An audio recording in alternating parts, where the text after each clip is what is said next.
Coming up on Mountain News this morning, the nation saw a decrease in crime, but Kentucky saw the opposite, according to the FBI.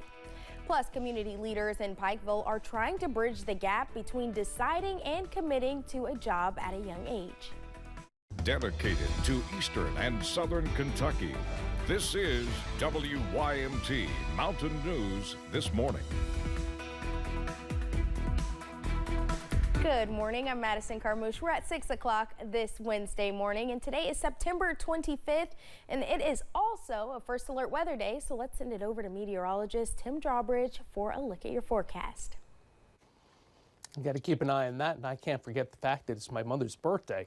I'll be in the doghouse if I forget that. Yes, First Alert Day, not only for today, but tomorrow, Friday, and into the weekend, because we're adding additional rainfall on top of what we saw with some of the strong weather we saw across the Commonwealth yesterday. Now, it's a level 1 for many of us regarding excessive rainfall today.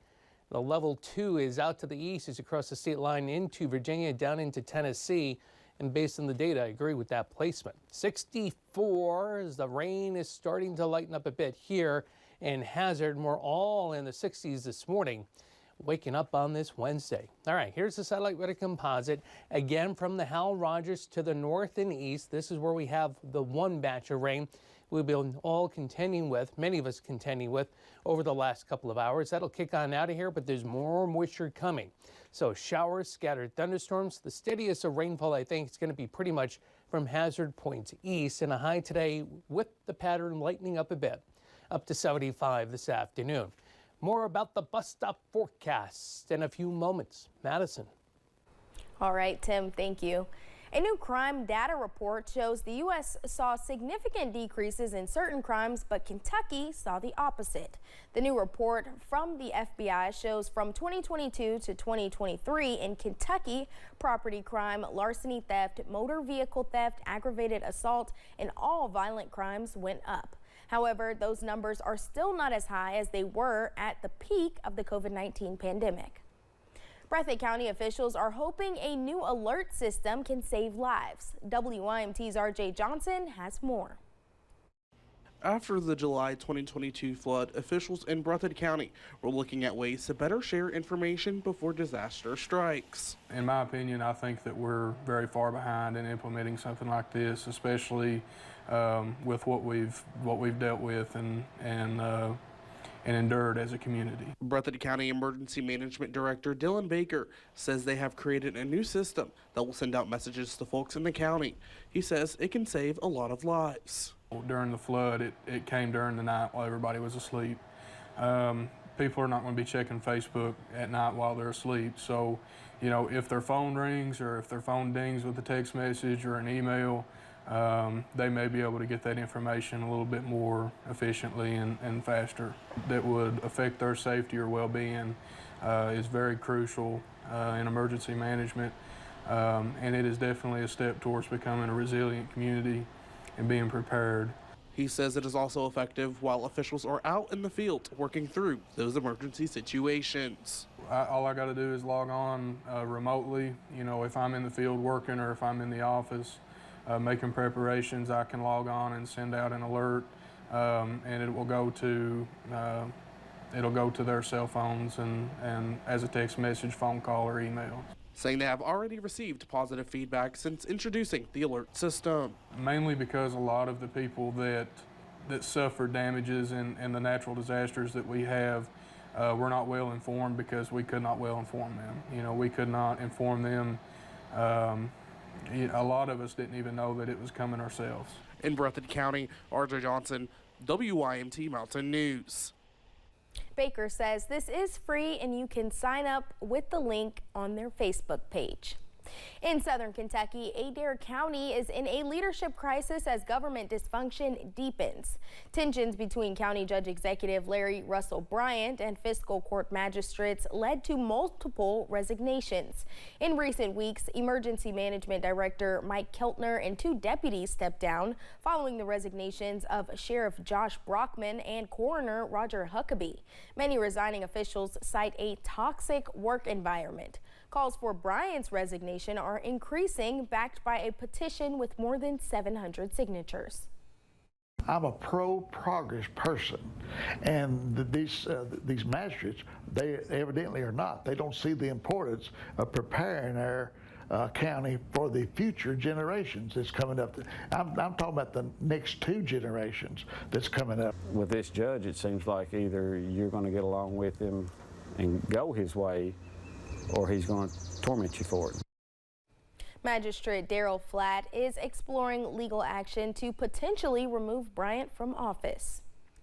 Pikeville Medical Center and some of its partners brought hundreds of high schoolers to the Appalachian Wireless Arena yesterday, inviting guest speaker Lieutenant Governor Jacqueline Coleman to talk about open doors and open jobs. WYMT's Buddy Forbes was in Pikeville to see the program in action. Pikeville Medical Center's Workforce Innovation Team is trying to fill the gaps between deciding and doing. So it's bringing those students in and bridging them over to all those career opportunities, and not just what the opportunities are, but on the other side of what opportunities we present, meaning financial assistance. From healthcare programs to technical certificates and first responder roles, the bridge put a spotlight on some of the careers available right here in the mountains. The workforce crisis has hit healthcare extremely hard. And through all of our partners that are here today and supporting us over the last couple of years, we have made up so much ground. We are leading the state. Lieutenant Governor Jacqueline Coleman spoke to hundreds of Pike County seniors during the event, saying they have unique opportunities that many previous generations were not afforded. I am one of you. I'm one of you.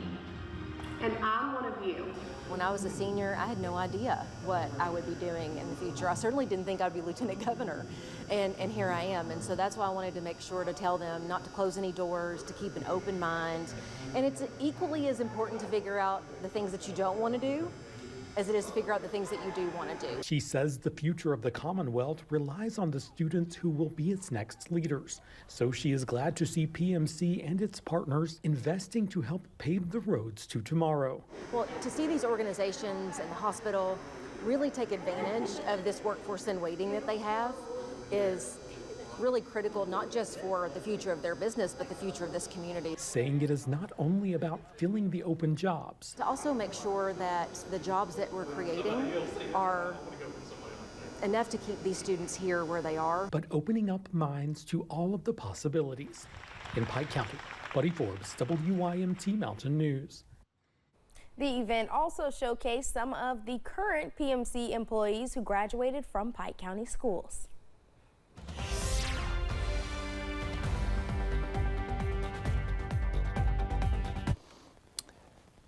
.607 on this Wednesday morning as one area of rainfall continues to push through eastern and southern Kentucky right along the Hal Rogers northbound as you make your way toward Ashland and toward Charleston.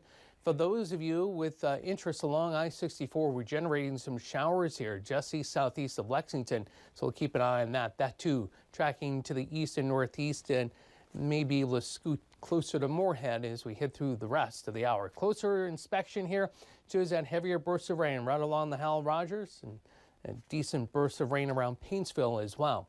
All right, the bus stop forecast shows we're at 64 right now. Outside our door, showers, scattered thunderstorms. Some of the rainfall could be a little heavier and steadier, especially from hazard points east as we head through this afternoon, and a forecast high up close to 75. It's going to be a wet pattern the rest of the week. All the details with the ARH First Alert 7-day forecast in a few moments. Madison? All right, Tim, thank you. And thank you for joining us on Mountain News this morning. More news is on the way. Still to come, a government shutdown was avoided today as lawmakers came together to find the funds at the last minute. Go to